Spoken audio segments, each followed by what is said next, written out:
Hey YouTube, today's Saturday and today's the day I work on stuff that I buy on eBay. And one of the items I bought on eBay was a MacBook Air 1466, 2.2 gigahertz, 8 gig of RAM. So this is the big dog for the MacBook Airs. The A1466, the i7 2.2 gigahertz, that was the fastest one of this model they made. So I was happy to get it. And I sent the guy a message saying, hey, I fixed your MacBook. And this is what he sent back. He was frustrated. He went to the Apple store, and he went to another shop, and he was frustrated that none of them could fix it. Well, that's pretty common that they don't fix it. This is the machine. The Apple store doesn't know component level repair, and honestly, they can't hire people that do. I mean, people that understand the transistors, the capacitors, the IC chips, and can troubleshoot to the component level. You can't hire those guys for $15-20 an hour. You're not going to find them. And so that makes no financial sense for Apple to invest that kind of money in those types of people. And honestly, if the Apple store tried to put a component level tech in every Genius bar, there probably wouldn't be any component level techs left because there's not that many of them. Back in the days of VCR TV repair, there was a shop, a local shop in your town, whatever town it is.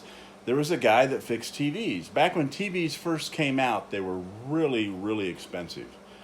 And when you pay $1,000 to $2,000 for a TV, when it breaks, you don't want to throw it away. You want to fix it, right? So there was a TV store around every corner. Every town had one. And there was a guy, just like a mechanic. I mean, it's not magic fixing these things. It's kind of a lost art to a certain extent. Because when TVs were worth a lot of money, people fixed them. And the TV shop guys knew and learned how to fix them, just like a mechanic. Because cars are worth a lot of money, there's mechanics that fix cars because they're worth fixing. Well, electronics became disposable. They were throwaway.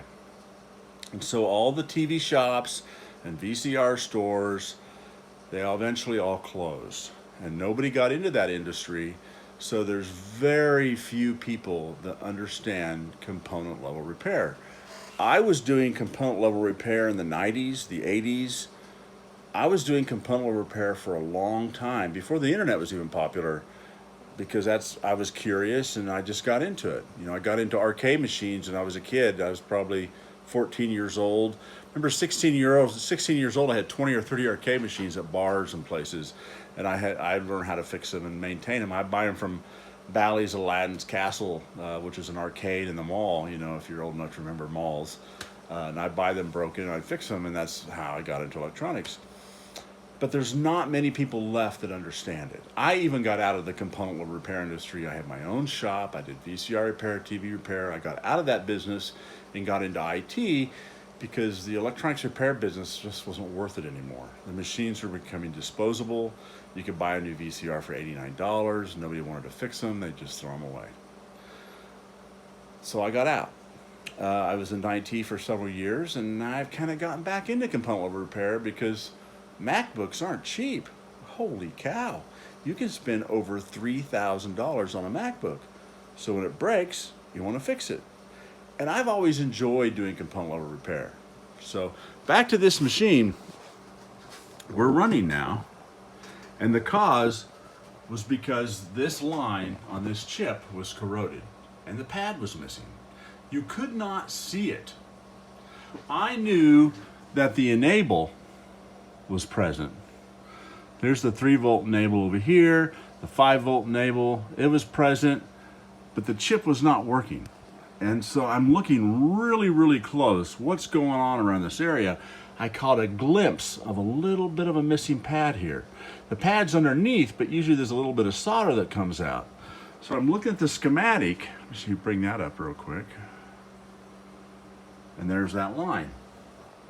So that line was not connected. And as you can see, that line is part of the control circuitry for that rail. And that's why that rail was shut down. That's reading the output of that buck converter. So I knew that rail wasn't working properly. So I knew there had to be something wrong with that chip.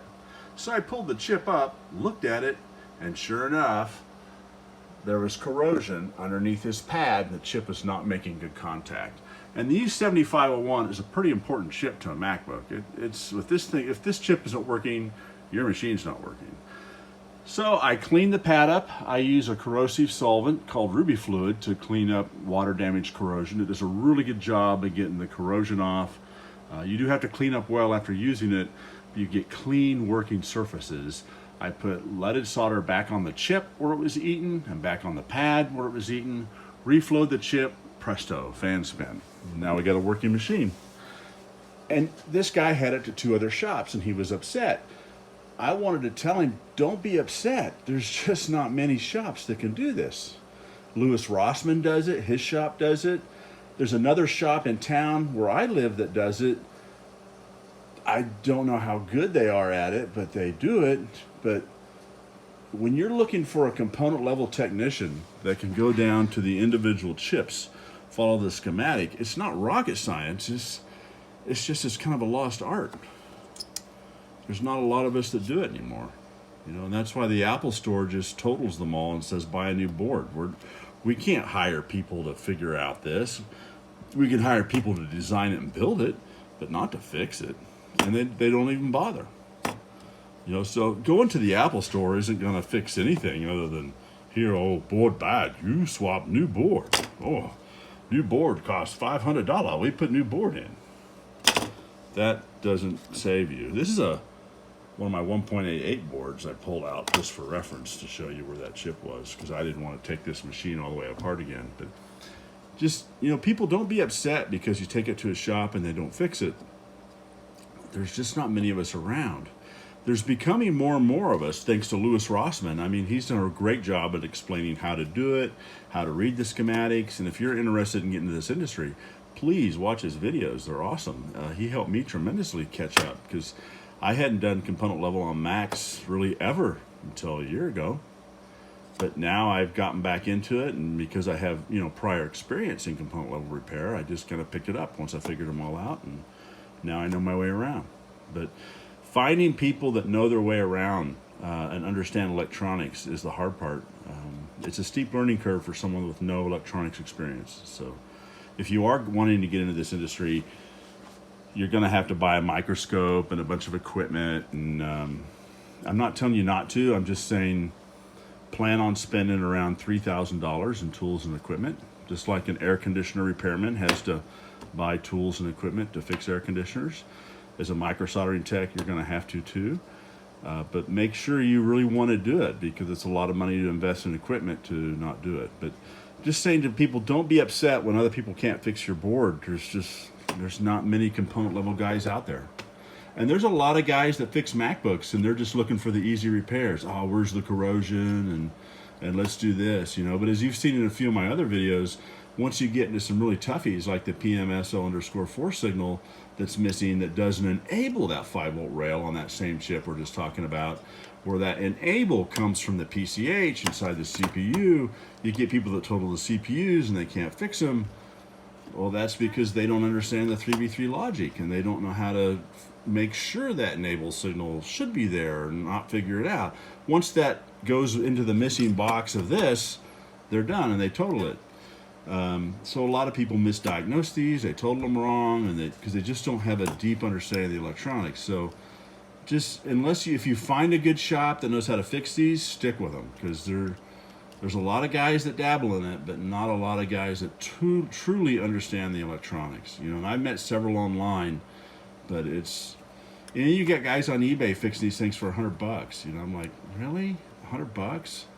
I'm going to give every board a decent, fair shot. You know, if I get a tough one, and you know, I had a tough one this morning that had a bad processor. It required the oscilloscope looking at the data activity on the memory and stuff to diagnose it. I'm going to spend my time on every board. I'm not just going to cherry pick. So if someone brings me a tough one, I'm going to give it my due diligence, even knowing I may not get the repair and I may get nothing out of it. I'm still giving it my time. I'm investing a lot of personal energy in sorting that out, because I usually charge a flat fee for these. I charge like $150 for repair, And so occasionally I get good ones and then I get tough ones, but everybody gets a fair shot. So it's fair for everybody and works out well.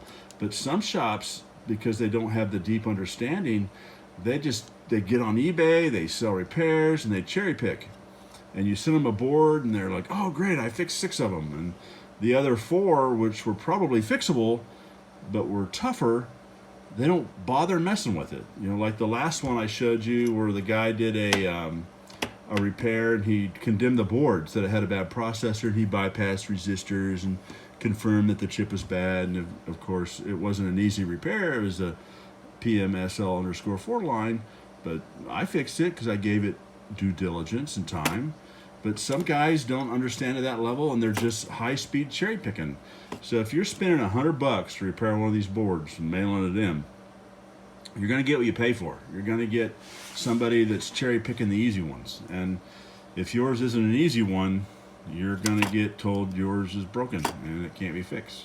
You know, so be careful when you're working with a micro soldering tech. Make sure that you're getting somebody that's actually going to give it the old one too, and going to be responsible and go after it, and not just looking for the low-hanging fruit. Because a lot of boards, you know, aren't that hard to fix if you just give them an extra 10-15 minutes and you spend the time to learn and understand how they work. They're not that hard to fix. So I'm just glad this one worked out for me. I feel bad for the guy that had to liquidate it because it couldn't be fixed. Honestly, this repair only took about 15 minutes, and most of that is taking the machine apart, not actually troubleshooting the board.